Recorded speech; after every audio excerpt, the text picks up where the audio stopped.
Hi traders, green arrows trading അക്കാദമിയുടെ മറ്റൊരു market analysis സെഷനിലേക്ക് സ്വാഗതം. ഇന്നലെ മാർക്കറ്റ് അനാലിസിസ് ചെയ്യുന്ന സമയത്ത് നമ്മൾ പറഞ്ഞിട്ടുണ്ടായിരുന്നു ഇന്ന് നിഫ്റ്റി ഒരു സൈഡ് വൈസ് ആവാനുള്ള സാധ്യത വളരെ കൂടുതലാണ്. കാരണം ഓൾറെഡി 25,000 എന്നുള്ള ഒരു റൗണ്ട് ലെവലിന്റെ അടുത്താണ് മാർക്കറ്റ് നിൽക്കുന്നത്. കഴിഞ്ഞ ദിവസത്തെ ഒരു നെഗറ്റീവ് ക്യാൻഡിൽ ആയിരുന്നു. അതേപോലെ തന്നെ ആയിരിക്കും ഇന്നും അല്ലെങ്കിൽ നാളെയും സൈഡ് വൈസ് ആവാനുള്ള സാധ്യത നിഫ്റ്റിയിൽ കൂടുതലായിട്ടുണ്ട് എന്നുള്ളത്. അത് നിഫ്റ്റി ബാങ്കിലാണെങ്കിൽ നമ്മൾ എന്തുണ്ടായിരുന്നു, ഒരു ഇൻവെർട്ടർ ഹാമർ ക്യാൻഡിലാണ് ഫോം ചെയ്തിരുന്നത്. അതും ഒരു സൈഡ് വൈസ് ഉള്ള പോസിബിലിറ്റി ആണ് നമ്മൾ കണ്ടിട്ടുണ്ടായിരുന്നത്. അതേപോലെ നമ്മൾ ഏറ്റവും കൂടുതൽ ട്രേഡ് പ്ലാൻ ചെയ്തിട്ടുണ്ടായിരുന്നത് നിഫ്റ്റി ഫിഫ്റ്റിയിലും പിൻ നിഫ്റ്റിയിലായിരുന്നു. പിൻ നിഫ്റ്റി നമ്മൾ ഒരു പറഞ്ഞിട്ടുണ്ടായിരുന്നു, നമുക്ക് ഒരു റേഞ്ച് ബ്രേക്ക് ഡൗൺ ചെയ്യുന്ന സമയത്ത് നമുക്ക് ഫുഡ് സൈഡിലേക്ക് ട്രേഡ് എടുക്കാം എന്നുള്ളതും, മുകളിലേക്കാണെങ്കിൽ ഇന്ന് ലെവൽ ബ്രേക്ക് ചെയ്യുന്ന സമയത്ത് മുകളിലേക്കുള്ള ട്രേഡുകളും പ്ലാൻ ചെയ്യാമെന്നുള്ളതൊക്കെ നമ്മൾ ഇന്നലെ അനാലിസിസ് ചെയ്ത് വെച്ചിട്ടുണ്ടായിരുന്നു. അപ്പൊ ഇന്നലെ നിഫ്റ്റിയുടെയും നിഫ്റ്റിയുടെയും അതേപോലെ നിഫ്റ്റി ബാങ്കിന്റെയും ക്യാൻഡിൽസ് അനാലിസിസ് ചെയ്യുന്ന സമയത്ത് മുകളിലേക്കുള്ള ഒരു വ്യൂ, ചെറിയ പോയിന്റുകളും നമ്മൾ ഏറ്റവും കൂടുതൽ ഫോക്കസ് ചെയ്തിട്ടുണ്ടായിരുന്നത് താഴത്തേക്കുള്ള ട്രേഡുകളായിരുന്നു. താഴത്തേക്കുള്ള ട്രേഡുകൾ ഫോക്കസ് ചെയ്യാനുള്ള കാരണം എന്ന് പറയാനുള്ളത് 25,000-അടുത്ത് മാർക്കറ്റ് കൺസോളിഡേറ്റ് ചെയ്ത് കൊണ്ട് നിൽക്കുന്നു എന്നുള്ളത് തന്നെയാണ്. ഒരിക്കലും നിഫ്റ്റി ഒരു സിംഗിൾ ക്യാൻഡിൽ 25,000 ബ്രേക്ക് ചെയ്ത് പോവുക എന്നുള്ളത് സസ്റ്റെയിൻ ചെയ്യാൻ ബുദ്ധിമുട്ടാണ് എന്നുള്ളതാണ്. അപ്പോൾ മാർക്കറ്റ് ഒരിക്കലും ഒരു റൗണ്ട് ലെവല് പെട്ടെന്ന് ബ്രേക്ക് ചെയ്ത് പോവുക എന്നുള്ളത് മാർക്കറ്റ് സസ്റ്റെയിൻ ചെയ്യാൻ ബുദ്ധിമുട്ടാണ്. അങ്ങനെ ബ്രേക്ക് ചെയ്തിട്ടുണ്ടെങ്കിൽ അത് റിവേഴ്സിനുള്ള സാധ്യത കാണിക്കുന്നുണ്ട് എന്നുള്ളതാണ്. നമ്മൾ പറഞ്ഞിട്ടുണ്ടായിരുന്നു 24,896 മുകളിൽ നിഫ്റ്റി ബ്രേക്ക് ചെയ്യുകയാണെങ്കിൽ 24,982 വരെ എന്നുള്ള ഒരു ടാർഗറ്റ് വെച്ച് നമുക്ക് കോൾ സൈഡിലേക്ക് ട്രേഡും, അതേപോലെ 24,770 താഴെ മാർക്കറ്റ് വരികയാണെങ്കിൽ നെഗറ്റീവ് ആയിട്ടുള്ള ട്രേഡും പിന്നെ പുട്ട് സൈഡിലേക്ക് ട്രേഡുമാണ് നമ്മൾ പ്ലാൻ ചെയ്തിട്ടുണ്ടായിരുന്നത് നിഫ്റ്റി ഫിഫ്റ്റിയിൽ. നാളേക്കുള്ള മാർക്കറ്റ് അനാലിസിലും അങ്ങനെ തന്നെയാണ്. നമ്മൾ എന്ത് ചെയ്യുന്നത്, 24,770 താഴെ വന്നാൽ മാത്രമാണ് നമ്മൾ എന്ത് ചെയ്യുന്നത്, പുട്ട് സൈഡിലേക്കുള്ള ട്രേഡുകൾ നിഫ്റ്റിയിൽ പ്ലാൻ ചെയ്യുന്നത്.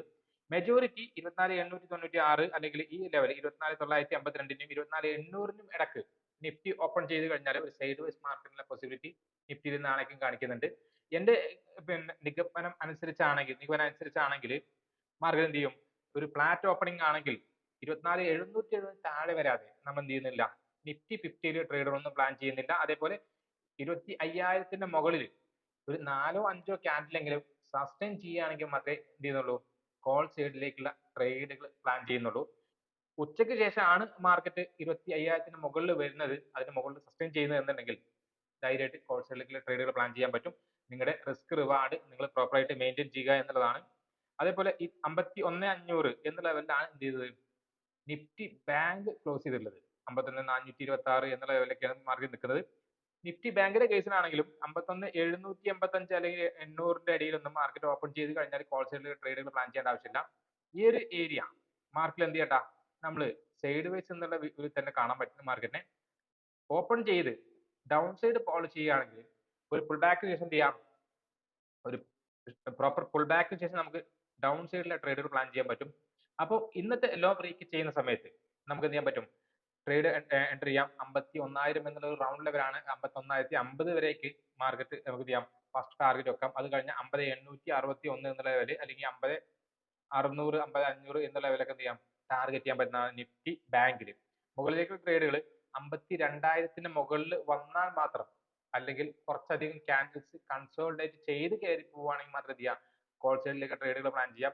ഡെയിലി ക്യാൻഡിൽ ഒരു ഇൻവെർട്ടർ ഹാമർ ആണ്. ഇന്ന് ഫോം ചെയ്ത ക്യാൻഡിൽ ഒരു ഇൻസൈഡ് ക്യാൻഡിൽ ഫോർമേഷനിലാണ്. അപ്പോൾ ഡൗൺ സൈഡിലേക്കുള്ള സാധ്യതയാണ് ഏറ്റവും കൂടുതൽ കാണുന്നുള്ളതാണ്.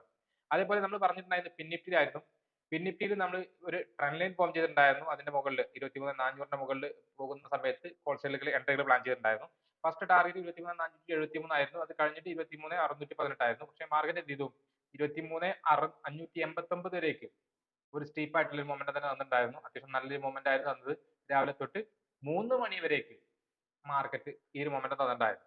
അതിനുശേഷം മാത്രമാണ് ഒരു ഷാർപ്പ് സെല്ലിംഗ് എന്ന് പറയാം. ഏറ്റവും ടോപ്പിൽ നിന്ന് മാർക്കറ്റ് ഒരു 200 പോയിന്റ് അല്ലെങ്കിൽ 250 പോയിന്റോളം മാർക്കറ്റ് താഴെ വന്നിട്ടുണ്ടായിരുന്നു. അപ്പോൾ 5 രൂപ അല്ലെങ്കിൽ 5 രൂപയിൽ നിന്ന് പ്രീമിയം ഒക്കെയാണ് 160 170 എന്നുള്ള ലെവലിലേക്ക് യഥാർത്ഥത്തിൽ ഇന്നാണ് സീറോയുടെ ട്രേഡ് ഒന്ന് വർക്ക് ചെയ്ത് കിട്ടിയത്. നിഫ്റ്റിയുടെ അല്ലെങ്കിൽ പിൻ നിഫ്റ്റിയുടെ ലോട്ട് സൈസ് കുറച്ചത് പിൻ നിഫ്റ്റിയുടെയും അതേപോലെ മിഡ് ക്യാപ്പിന്റെ ലോട്ട് സൈസ് കഴിഞ്ഞ എക്സ്പയറി കുറച്ചിട്ടുണ്ടായിരുന്നു. അപ്പൊ നാളേക്കുള്ള ട്രേഡുകൾ പ്ലാൻ ചെയ്യുന്നത് പിൻ നിഫ്റ്റി ട്രേഡ് എടുക്കുന്നുണ്ടെങ്കിൽ ഈ 23,212 താഴെ വന്നാൽ മാത്രമായിരിക്കും പുതിയ ട്രേഡുകൾ നിഫ്റ്റിയിൽ പുട്ട് സൈഡിലേക്കുള്ള ട്രേഡുകൾ പ്ലാൻ ചെയ്യുന്നത്. ഇതിന്റെ ഇടയിൽ 23,300ന്റെയും 23,600ന്റെ ഇടയിലുള്ള ട്രേഡുകൾ ഒഴിവാക്കുക എന്നുള്ളതാണ് സൈഡ് വൈസ് ആയിട്ട് പിന്നെ തീരാനുള്ള സാധ്യത കൂടുതലാണെന്നുള്ളതാണ്. ഇനി നാളെ മാർക്കറ്റ് ഗ്യാപ്പ് അപ്പ് ആണെങ്കിൽ, മാർക്കറ്റ് നിഫ്റ്റിയിലായിക്കോട്ടെ, നിഫ്റ്റി 50-യിലായിക്കോട്ടെ, നിഫ്റ്റി ബാങ്കിലായിക്കോട്ടെ, ഏതിലായിക്കോട്ടെ, ഗ്യാപ്പ് അപ്പ് ആണെങ്കിൽ കുറച്ചു നേരം മാർക്കറ്റിന്റെ ട്രെൻഡ് എന്താണെന്ന് അറിയാൻ വേണ്ടിയിട്ട് വെയിറ്റ് ചെയ്തതിന് ശേഷം മാർക്കറ്റ് ഏത് സൈഡിലേക്കാണെങ്കിലും ക്യാൻഡിൽ കൺഫർമേഷൻ തരുന്നത് അല്ലെങ്കിൽ ചാർട്ട് പാറ്റേൺസ് കൺഫർമേഷൻ തരുന്നത് ആ സൈഡിലേക്ക് ട്രേഡുകൾ പ്ലാൻ ചെയ്യാൻ പറ്റും. അപ്പോൾ ഗ്യാപ്പ് അപ്പിൽ മിക്കവാറും ഉണ്ടാവാനുള്ള സാധ്യത എന്ന് പറഞ്ഞാൽ ഇപ്പോൾ നിഫ്റ്റി ബാങ്കിന്റെ കേസിലൊക്കെ ആണെങ്കിൽ 52,000 അല്ലെങ്കിൽ 51,878നും 52,000ന്റെ ഇടയിൽ വന്നിട്ട് ക്യാൻഡിൽസ് എങ്ങനെ ഫോം ചെയ്യുന്നു എന്നുള്ളതിനെ ഡിപ്പെൻഡ് ചെയ്തിട്ടായിരിക്കും നാളത്തെ ട്രേഡുകൾ പ്ലാൻ ചെയ്യുന്നത്. ഒരു ഗ്യാപ്പ് ഡൗണോ ഫ്ലാറ്റ് ഓപ്പണിംഗോ ആണെങ്കിൽ മാത്രം നമ്മൾ എന്ത് ചെയ്യും, പുട്ട് സൈഡിലേക്ക് ട്രേഡുകളാണ് പ്ലാൻ ചെയ്യുന്നത്. ഏറ്റവും കൂടുതൽ പ്രോബബിലിറ്റി എന്ന് പറയുന്നത് പുട്ട് സൈഡിലേക്ക് മാർക്കറ്റ് അല്ലെങ്കിൽ താഴേക്ക് മാർക്കറ്റ് വരാനുള്ള സാധ്യതയാണ്.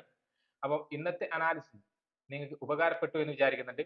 അങ്ങനെ ഉപകാരപ്പെട്ടിട്ടുണ്ടെങ്കിൽ തീർച്ചയായും പേജ് ലൈക്ക് ചെയ്യുക, ഷെയർ ചെയ്യുക, സബ്സ്ക്രൈബ് ചെയ്യുക.